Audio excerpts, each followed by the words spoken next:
Paz e luz, muita paz e muita luz no teu caminho. Eu te abençoo. Em nome do Pai, do Filho e do Espírito Santo de Deus. Seja bendita, bendito, iluminado, iluminada. Que Deus te dê vitória e que você consiga tudo aquilo que você deseja. Deus não desampara os seus. Para aqueles que creem em Deus, sempre haverá uma saída. Que o Espírito Santo de Deus nunca abandona os seus. Por mais que você esteja sofrendo, ou ansioso, ou querendo algo, tenha calma. E vamos para o alvo. Vamos orando, porque é de joelho que o crente vence. Muito obrigado a todos vocês. Um abraço muito grande do pastor Joilson de Assis e de sua família. A todos vocês que participam da palavra semanal, do jejum semanal, e vocês que estão constantemente assistindo o canal Joilson de Assis. Se você não se inscreveu, se inscreva. Só clicar no nome inscreva-se. Você tem que estar logado, né, para que você esteja inscrito no canal. Eu fico emocionado quando eu recebo ligações. E esta semana, né, eu estou atendendo mais de manhã. Que de tarde, 3 horas da tarde, eu vou para o monte. Aí eu só volto 6 horas. E às vezes até eu atendo no monte, mas eu evito para a gente ficar orando. Não se preocupe, vocês que mandaram sua carta e fizeram seus pedidos especiais, eu estou levando um a um o pedido ao monte. Está aqui, ó, um monte de cartas, e eu pactos, votos, e eu apresento a Deus todos os pactos e votos feitos por vocês. E vocês vão vencer, em nome de Jesus.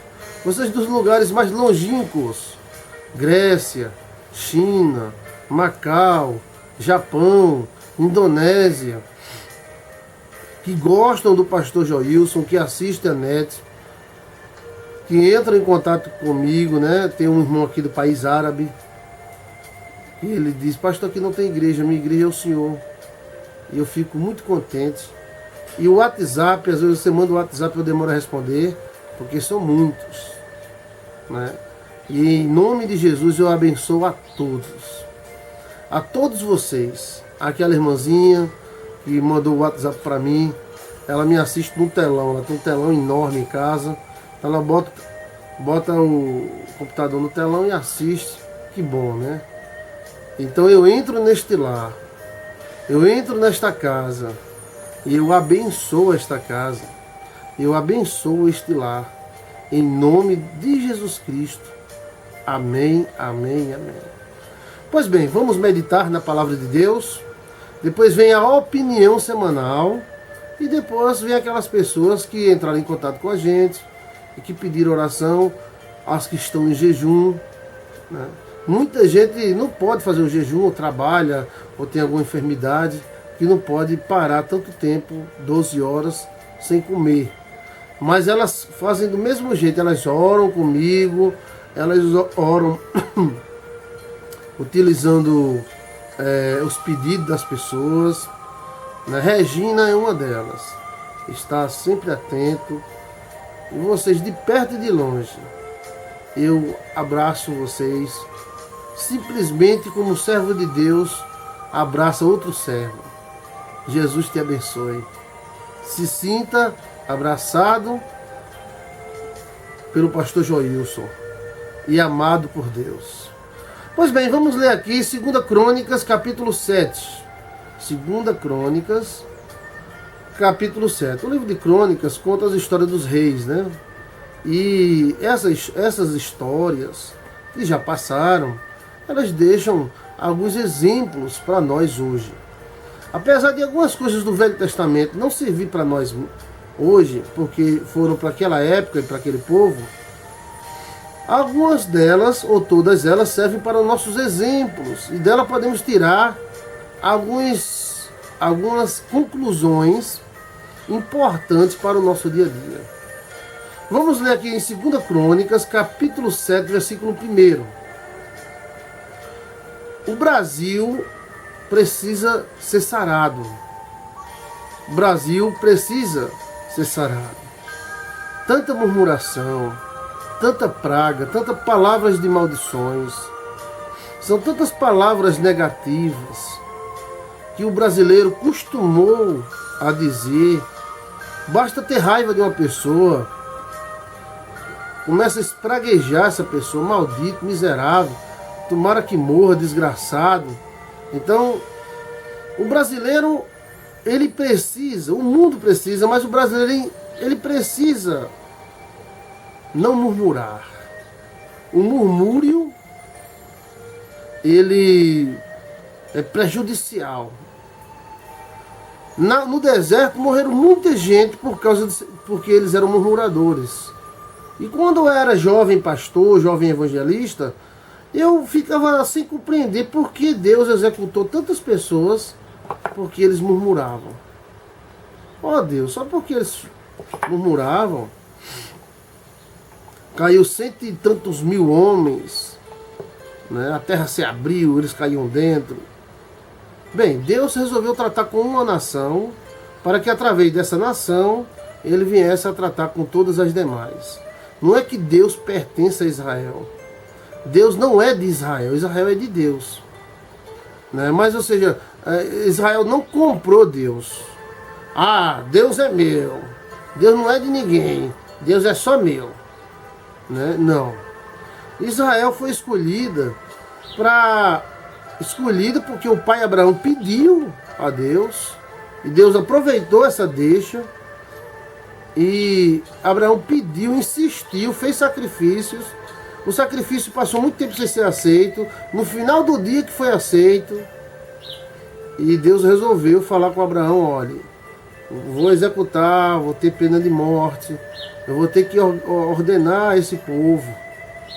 E uma das ordens que Deus me colocou foi não murmurar.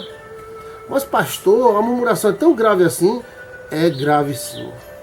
Os maldizentes, ou seja, aqueles que falam mal, eles se tornam uma praga terrível, pior do que qualquer gafanhoto, e destrói vidas e mais vidas. Pais, mães, irmãos, filhos, todo mundo jogando praga em todo mundo. Imagina uma nação dessa, se esta nação teria algum sucesso na vida. Será que essa nação teria algum sucesso? Com tanta praga, tanta maldição. O pai amaldiçoando o filho porque o filho quebrou uma xícara. O filho amaldiçoando o pai porque o pai deu uma tapa na bunda dele.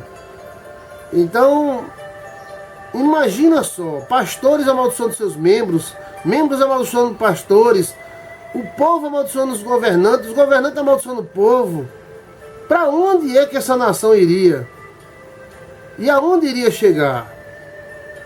Talvez as maldições, as maldições são piores do que os demônios.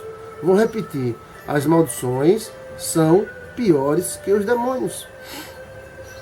O Brasil precisa ser sarado. Em uma parte o Brasil é abençoado, em outra parte o Brasil tem muitos problemas com maldições. Quando a família real, em 1530, veio ao Brasil, ela trouxe paz e prosperidade ao Brasil. Mas também muita gente que foi punida por assassinatos, prostituições, foram enviados para o Brasil como prisioneiros. Eles achavam que o Brasil era o pior lugar do mundo. Não era esse paraíso que nós temos aqui. Então esse povo já entrava amaldiçoando. Isso é um lugar amaldiçoado, isso é uma peste, é uma desgraça, miséria. Então, esse costume passou para os outros brasileiros. E hoje, num ponto de ônibus, você, em poucas horas, poucos minutos, você vê a boca do brasileiro amaldiçoando, falando. Ele não trata as coisas como um negócio. Eles são agressivos e demonstram essa agressividade através de desejos de maldição. Temos um país maravilhoso, que alguns colonizadores acharam que era o paraíso de Adão e Eva perdido. Mas algumas pessoas querem trazer o inferno para o Brasil com a sua boca maldita, amaldiçoando tudo quanto toca. Se é um filho, amaldiçoa o filho. Se é uma esposa, amaldiçoa a esposa. Essa mulher não presta, esse homem não presta, é uma desgraça.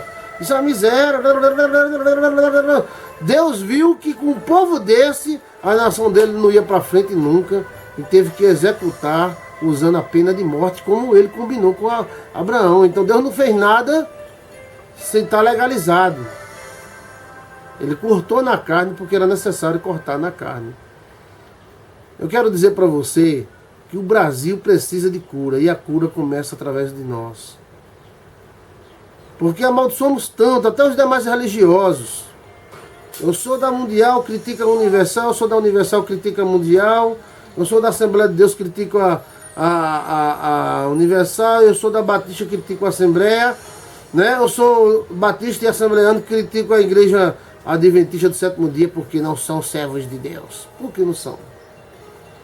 Quem lhe deu essa autoridade para dizer que eles não são? Né? Mais do que santificar de roupas, de não raspar as axilas, pernas e braços. Antigamente as irmãs que iam para o salão de beleza eram expulsas da igreja. Hoje tem salão de beleza dentro da igreja.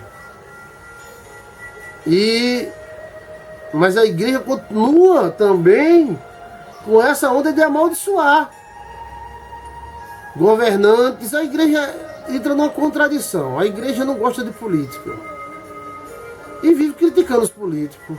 Que contradição é essa? Que fraqueza é essa?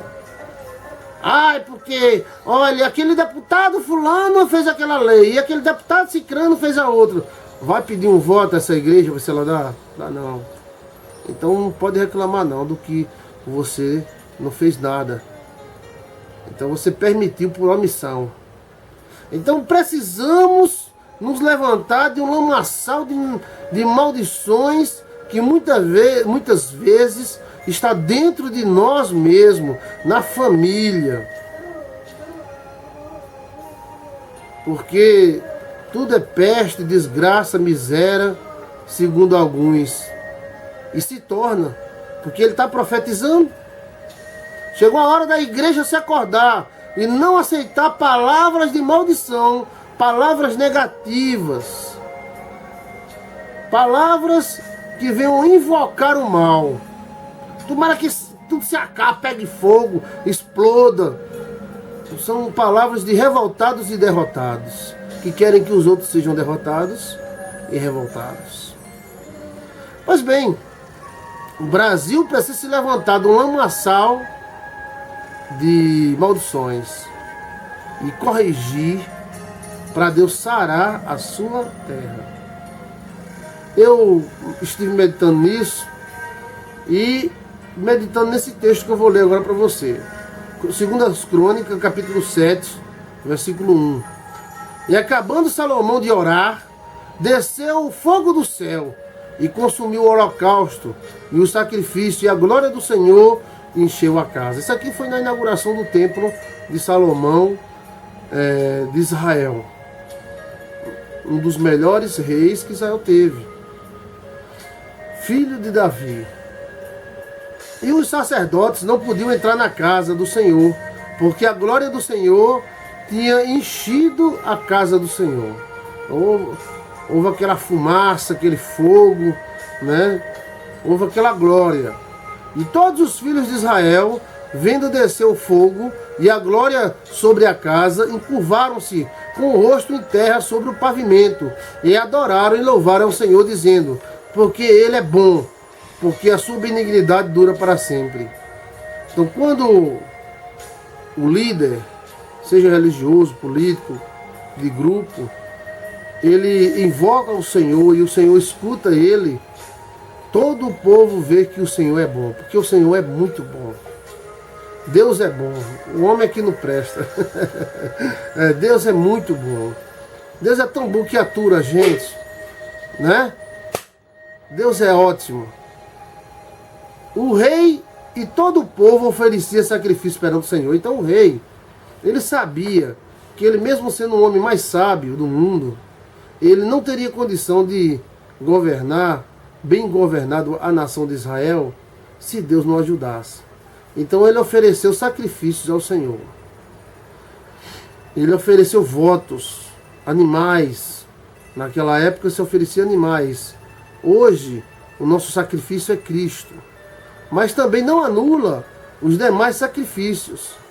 Tem gente que quer que Deus faça tudo, mas ele não se sacrifica em nada. Como, pastor? Se sacrificar, orar, buscar, né? Fazer votos, bater na porta, ver se a porta está aberta, destravada. Olha o que o Salomão fez. E o brasileiro, ele quer as coisas sem sacrifício. Ele quer um emprego muito bom e não estuda. Ele quer que o emprego venha na casa dele e ele não é um profissional. Se ele for um bom profissional, a firma, a empresa, o cliente, vem na casa dele. Oi, rapaz, tu tá desocupado? Tô não. Mas tem um tempinho aí não para você me ajudar ali na minha empresa, a minha fornalha, a minha caldeira quebrou e o senhor é um profissional de caldeira. E tá difícil profissional de caldeira. Ah, sim, há jeito. Então, às vezes queremos que Deus faça tudo, mas a gente não quer fazer sacrifício. Deus, eu quero ser um doutor, não quer estudar, não quer fazer nada da vida. Tem que ter um sacrifício, meu irmão. É o que eu estou aprendendo aqui. O Brasil, ele tem que mostrar que ele se esforça e tem que se esforçar na direção certa. Salomão ofereceu sacrifício ao Senhor. Qual é o sacrifício ao Senhor que você está oferecendo? Às vezes na igreja, quando se fala em oferta, o povo pula. O dízimo, Ave Maria, né? Oferta nem se vê. Mas aqueles que têm o coração aberto para Deus, recebem de Deus o melhor. Porque o negócio é com Deus, não é com homens. O negócio de Salomão aqui era com Deus, não era com homens. Ele não queria impressionar o povo, ele queria impressionar Deus. Você sabia que você pode impressionar Deus? Impressionar Deus? Sim. Aquela mulher que chegou para Jesus Cristo e disse: Jesus, me ajuda, por favor. Ela era aqui do sertão, né? Jesusinho, me ajuda, por favor. Oxente, Jesus. Aí Jesus disse: olha, não convém tirar o pão da boca dos filhos e dar para os cachorros. É como ela era aqui do sertão, ela fez: oxente, mas o cachorrinho vai lá debaixo da mesa e come. Jesusinho, tenha misericórdia de mim. Aí Jesus se emocionou. Jesus Cristo, eu não vi em Israel uma fé tão grande. Eu acabei de dizer que eu não ia tirar o pão da boca dos filhos para dar para os cachorros. E essa mulher se comparou a um cachorro, a uma cachorra. E disse: não, mas o cachorro come das migalhas. Tenha misericórdia de mim. Então Jesus se impressionou, né? Ele se admirou com aquela mulher. O que você está fazendo para Jesus se admirar com você? Eu não faço nada, o que faz tudo é Jesus. Engana-se. Evangelho do engano.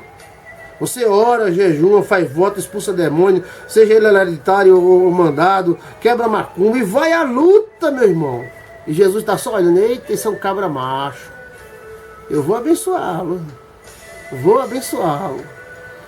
O rei Salomão ofereceu o sacrifício de bois. Um boi e meio, um boi 3/4, uma unha de boi. Ou uma orelha de boi, não. Salomão ofereceu apenas 22 mil bois. 22 mil bois. É boi para dedéu. Uma cidade como Campina Grande, com 400 mil habitantes, não come tanto boi. Eu acho que Campina Grande deve comer assim uns 5 mil bois, 6, 7 por dia. Mas 22 mil bois num sacrifício, mas não parou por aí não. E de ovelhas E de ovelha, 22 mil bois. Olha, cada boi, o boi pesa o quê? 4, 5 toneladas, né? Multiplica isso aí. E de ovelhas ele foi mais forte ainda. E de ovelhas, 120 mil ovelhas. Rapaz, o cara era o cara. 120 mil ovelhas.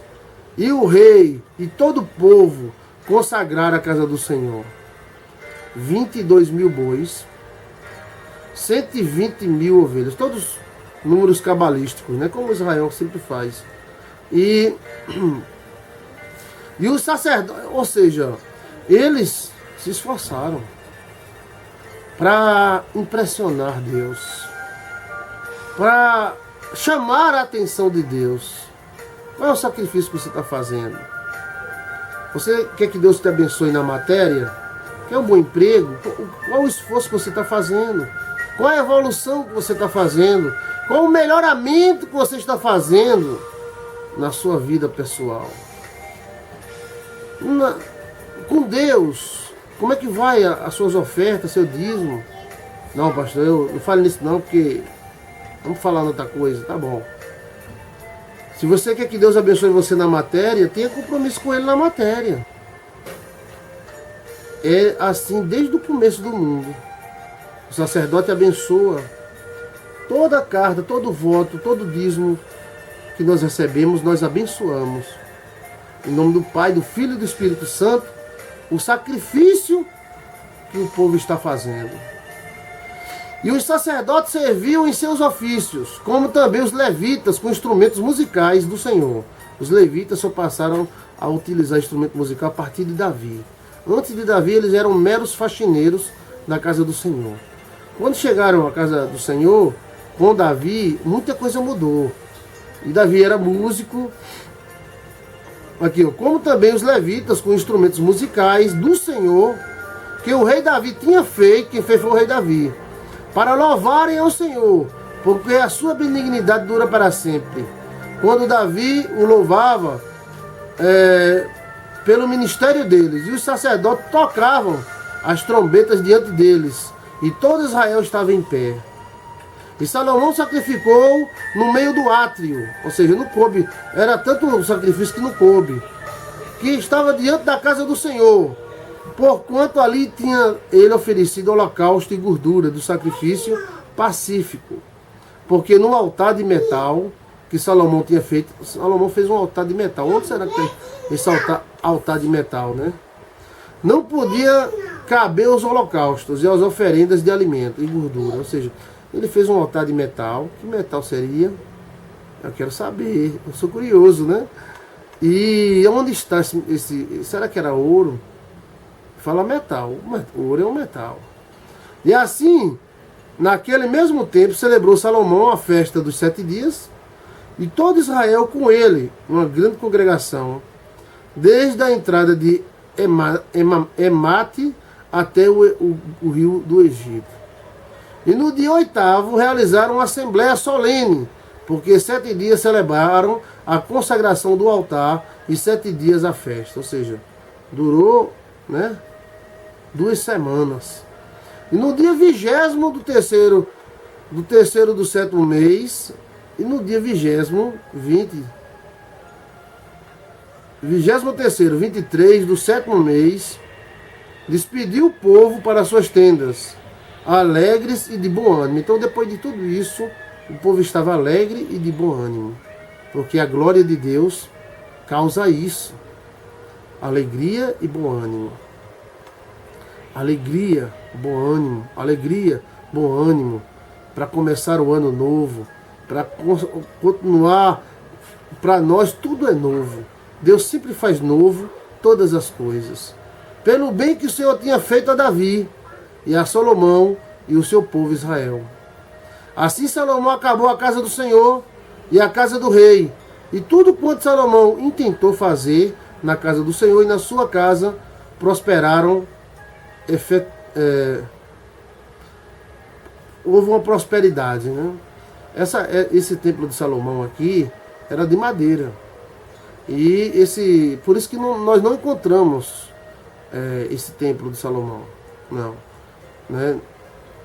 O templo de Salomão, o que Salomão fez mesmo, ele foi feito de cedro e de algumas plantas energéticas que absorviam energias boas.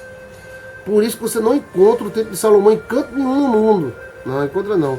Depois foi construído um segundo templo, que foi aquele templo que Jesus entrou, mas já era um templozinho. Perante esse templo aqui de Salomão, era muito peba, ou simples, né? Simples. E esse templo que Jesus entrou já era mais simples, né? Veio com a reconstrução com Neemias. Isso é um pouco de história. O templo de Salomão ninguém sabe nem onde é. Acreditamos que fosse no mesmo lugar do templo onde Jesus entrou. E por que ele não está lá, pastor? Porque ele foi queimado. Então, como era madeira, queimou tudo. E os objetos de ouro, a mesa de Salomão, chama tablet de Salomão, que até ele voava, essas coisas, desapareceu. Né? Tinha também os robôs, que eram como fossem anjos gigantes, né? E tinham portais, tem muita coisa dentro desse templo de Salomão. O Senhor apareceu à noite a Salomão. Então o Senhor veio de noite a Salomão e disse: ouvi a tua oração. Jesus, ouve a oração dos teus servos. A oração que você faz, que Deus te ouve. E escolhi para mim este lugar, para a casa de sacrifício. E se eu fechar os céus e não houver chuva, e se ordenar os gafanhotos que consumam a terra, ou se enviar a peste entre o meu povo, e se o meu povo, que se chama pelo meu nome, se humilhar e orar, buscar a minha face e se converter dos seus maus caminhos, então eu ouvirei dos céus e perdoarei os seus pecados e sararei a sua terra. É aqui que eu queria chegar. Deus sara o nosso país. Deus sara a nossa nação. Nação tão cheia de pragas e maldições, de pessoas que querem ver o circo pegar fogo. Sara, Senhor, o nosso povo. Como Salomão, nós clamamos a Ti e oferecemos sacrifícios de louvores e orações. E pedimos ao Senhor para sarar a nossa nação. Que lucro teríamos em ver tudo pegar fogo? Que lucro teríamos ver tudo se acabar? Eu quero que essa bomba se acabe. Palavras de tolo. Queremos que tudo se organize. Por que as outras nações são organizadas e nós não? Por quê? Seriam eles melhores do que nós? Por que a Holanda não tem meninos de rua? Está chegando agora com as drogas. Por que a Suíça não tem meninos de rua e as casas lá não tem muros? Seriam melhor do que nós? Não. Precisamos que Deus sare a nossa nação.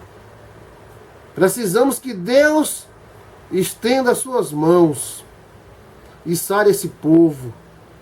Tire a mente desse povo da idolatria, do mal, da violência, do egoísmo.